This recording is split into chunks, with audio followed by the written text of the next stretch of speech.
Hello, this is Richard Law with the Society of Field Inspectors. I want to talk to you a little bit today just about setting up your service area. When you're contacting companies, it's important to get some information across to them.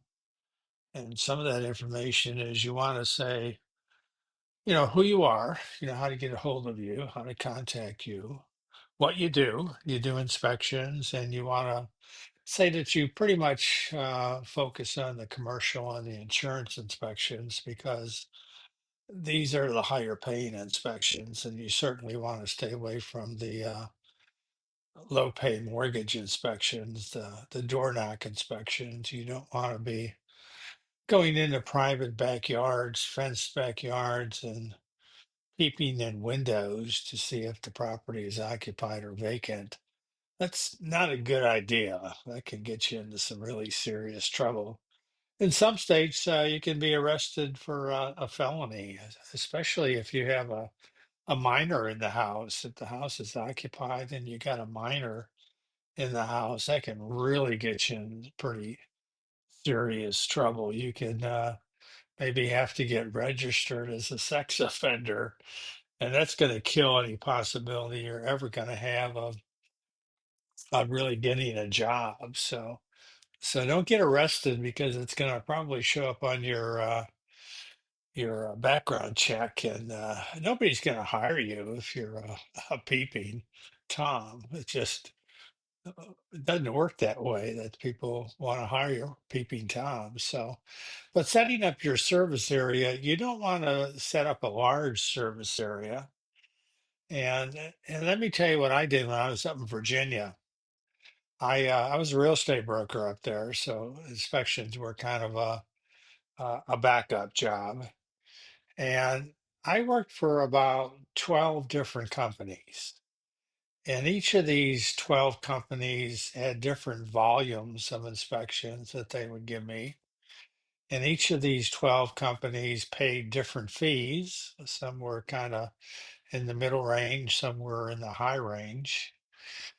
And what I did is I had 12 different service areas. I created a service area for each of those companies that would fit what they were offering. If they were offering very high fees and very good work and interesting work and lots of work, I could cover a bigger area. But if they were paying medium fees, I would have to service a little bit smaller area. So what you want to do is you kind of want to make your uh, service area fit what they're offering. So when you talk to a company, you don't want to take and, say you cover the world, you cover the US, or you cover a whole state. You really don't want to say too much at all about your service area. You want to kind of talk in generalities, and you want to find out pretty much up front, uh, within the first 3 or 4 minutes of the conversation with a company, of how much volume they could possibly provide you and how much they would pay. How much do they pay per inspection? So once you know that information, you can certainly set up a service area. But you would be making a huge mistake if you had the same service area for all of your companies and also a large service area for all your companies, because that would not be very efficient. So what you want to do is kind of talk in generalities, okay? Kind of identify the area you're in.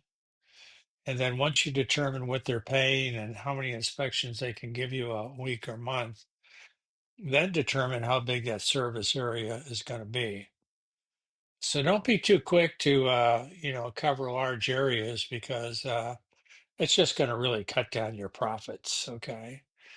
In fact, if you cover too big an area, you're going to be out running around and wearing out your car and not making any money. Your expenses are going to exceed your profit, so to speak, or I guess there's no profit if your expenses are too high. So think about that. Take a look at that business starter package we have at the Sophie store. That list for most areas probably around 65 companies that cover the area.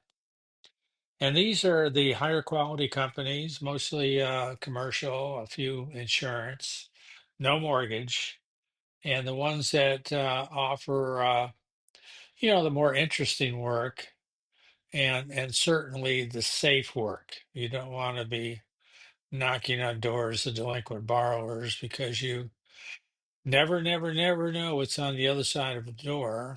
And here we are in November, but in October, just a couple of weeks ago, there was an inspector up in Stafford, Virginia, knocking on the door of a delinquent borrower, and he was shot in the back 3 times, and he died. And again, he was doing a low fee mortgage inspection, knocking on a door, and this is a very specific case of you not knowing what is on the other side of a door. There's a lot of very upset people in the US today for a lot of different reasons. And if they're upset, you don't want to be knocking on their door. So call Richard Law in Florida if you want to chat. And you can reach me at 352 And you have a great day and have a safe day and make lots of money. And again, just have a safe day.